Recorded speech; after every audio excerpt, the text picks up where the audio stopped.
What are you doing? Oh, I'm tying my shoe. It's time to start another video. It's time to start another video. Oh, pardon me. Hello. Hi. Good to see you. Welcome back. It's so nice to have you. This is day 2 of Holy Week. I'm sorry. My shoe kind of comes undone all the time. I don't know what the problem is. I think it has a mind of its own. So, I don't want you to forget what an important week this week is. Probably the most important week of all time, right? It's the week where we get to focus on Jesus, to focus on who he is and what he's done. And we get to spend time with him. We get to become more aware of him. And because it's a time right now where we have more time than we normally would, staying at home, not much to do, we can't go see our friends, this is a really great opportunity to practice what we're learning at home. So I loved our lesson yesterday about how Jesus calmed the storm. We learned that he came to perform miracles. And we also learned how he came to be with us. So we are so important to God. It's the entire reason that he came to this earth. And when he came to this earth, he had a bunch of things that he wanted to accomplish. And he wanted us to be able to have a relationship with him so that we could know him. So today, we're going to discover another reason that God became a man and came to earth. Do you remember hearing about God's disciples? Do you remember that word? Disciples? Who were God's disciples? How many were there? Do you remember? There were 12 disciples. The disciples were Jesus' friends, but they were also the people who Jesus chose and trusted to send out his good news when he was no longer here on the earth with us. So shortly before Jesus was to die, he was eating dinner with his disciples. And I want to tell you a little story about what Jesus did with his disciples one evening. We're going to pick it up in John 13, 1 through 17. Jesus and his disciples were getting ready for the Passover festival. Jesus knew that it was almost time for him to leave his home on earth and go back to heaven. While they were eating dinner, Jesus had a lot of things on his mind. He knew that one of his friends was going to betray him. He also knew that God had a plan and had everything under control. After dinner, he got up, got a bucket of water, and started washing the disciples' feet. He came to Simon Peter, who said to him, "Lord, are you going to wash my feet?"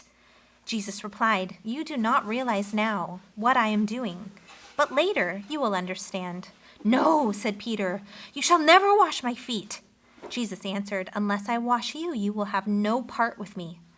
"Then, Lord," Simon Peter replied, "not just my feet, but my hands as well." You see, usually only servants wash people's feet, and Jesus was a king. A king shouldn't be washing anyone's feet, but Jesus did this to teach his friends a lesson. You should help people. Everyone should be a servant and help the people around them. When he had finished washing their feet, he returned to the table. "Do you understand what I've done for you?" he asked. "You call me teacher and Lord, and that is right for you to do because that is what I am. Now that I, your Lord and teacher, have washed your feet, you also should wash one another's feet. I have set you an example that you should do as I have done for you. Very truly, I tell you, no servant is greater than his master, nor is a messenger greater than the one who sent him. Now that you know these things, you will be blessed if you do them." So, do you think you know what we're learning today? What did Jesus come to this earth to do? That's right, he came to serve. He is the God of the universe, the Lord of all creation, but what he wanted to do with us is he wanted to come and serve us so that we could learn in turn to serve others. Can you imagine if you went to a castle and you went to go visit a king and queen and you sat down and you're like, "Oh, I've got an itch on my back. Can you just get that real quick?" Right? What would a king and queen do? They'd be like, "I'm sorry, we have servants to do that." No, but Jesus wanted to come and show us that even though he's king, he came to serve us. So what was Jesus doing with his body when he was washing his disciples' feet? That's right, he was kneeling. Do you remember when I was tying my shoe earlier and I was kneeling? Whether we realize it or not, we do actually kneel quite a bit. Sometimes we have to pick up something we dropped. We have to tie our shoe. Sometimes we just go down on our knees and kneel and pray, right? So when we practice our awareness this week, I want you to notice when you kneel.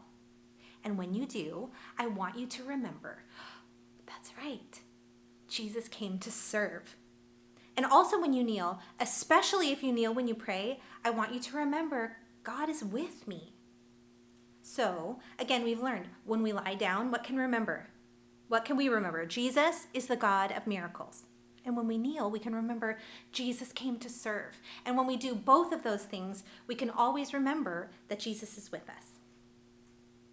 What do you think we're going to learn tomorrow? I don't know. Maybe we'll see. Okay, so I really wanted a fun activity for you guys today. Something with kneeling that was really cool. And then I thought about it for a minute and I thought, there's really no better exercise than you guys washing each other's feet as a family.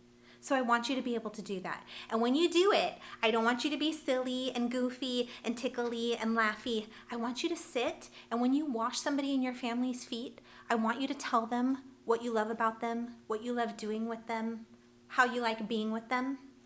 And I want you to spend that time together, really engaging each other and being kind and respectful and loving. So, can you believe it? My shoe's untied again. Goodness, I need to get new shoes. But you know what I can remember? Jesus came to serve.